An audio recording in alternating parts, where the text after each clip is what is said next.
It's a quiet Sunday afternoon, and Christopher Waddy is sitting down to watch the footy at home. His beloved Rabbitohs are playing. An opportune time, he says, for him to put a bet on the game. His phone sits in his hand, ominously awaiting a change in odds, or for a lucrative bet to pop up on the screen of his phone. This cycle is a weekly fixture for Christopher, along with the barrage of texts he receives from sports betting companies, offering inflated odds to punters like him who can't resist the temptation of a good value bet. The appeal of mobile betting obviously is portability. You don't need to be at the pub or the club or anything. You can access it on your phone. You can place a quick bet just before an event starts. It's so easy to deposit funds. It's easy to withdraw funds.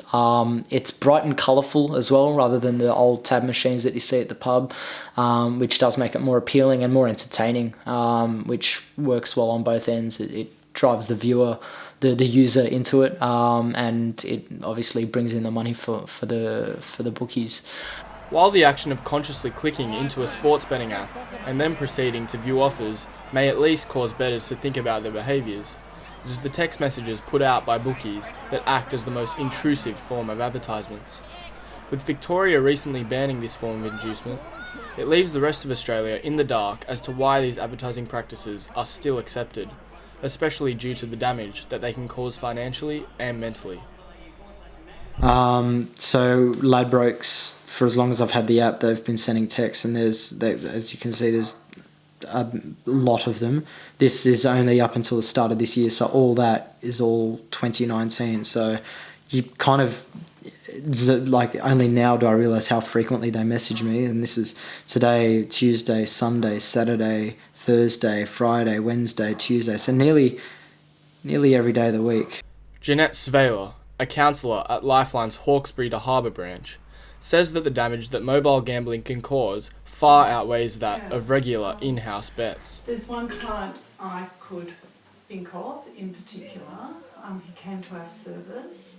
So what he used to do is when he was out with his friends, they'd be around the table at the club, which is often where people gather, or either at the pub, and his friends would be placing bets either on sporting activities or racing. And so they'd place bets and they'd be all sitting around having a few beers, and he would say to them, he told this story, he would say to them, "Oh, you're really stupid, you're wasting your money, you shouldn't be placing bets, it's such a waste of money, it's such a waste of time."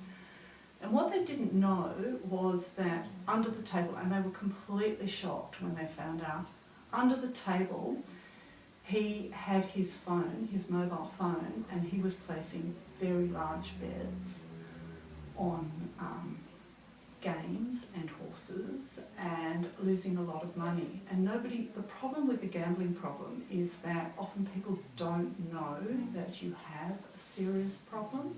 Michael Liviani is in a similar position to Christopher. Through his love of sport, Michael has become heavily exposed to sports betting promotions, a process that he is heavily aware of, yet must accept if he is to mix watching his favourite sports and gambling. So my first experience was when I turned 18. I've always had a love for sport, so thought I'd open up a sports bet account on Sportsbet. As you do on the app, it's in your face. A lot of the promotions come up, so I had to look through the promotions, which then enticed me to bet more, obviously, because they had a few good promotions on offer.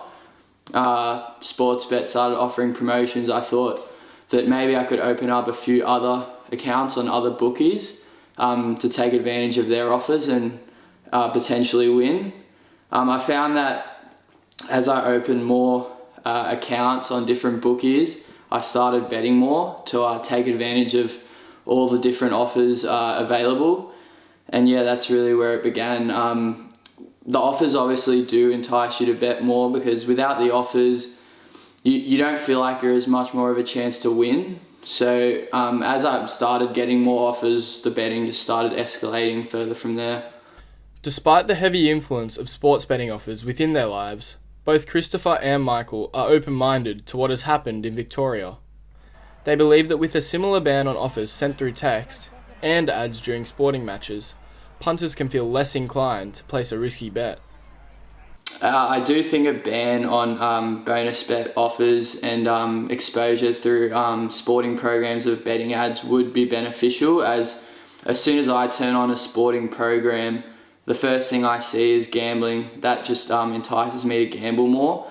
Obviously, without the advertisements being in my face, without hearing about all the numerous offers available, I would be less enticed to bet. Therefore, yeah, I would not be putting as much money as you would usually seeing the ads towards betting. I think it also would be beneficial to other people as well, because that's the main thing. If you're watching the football and you see a betting ad come up, you know, it entices you to gamble more. And if they can get rid of that, if they can get rid of more of the offers, then I think less people will be gambling, including myself.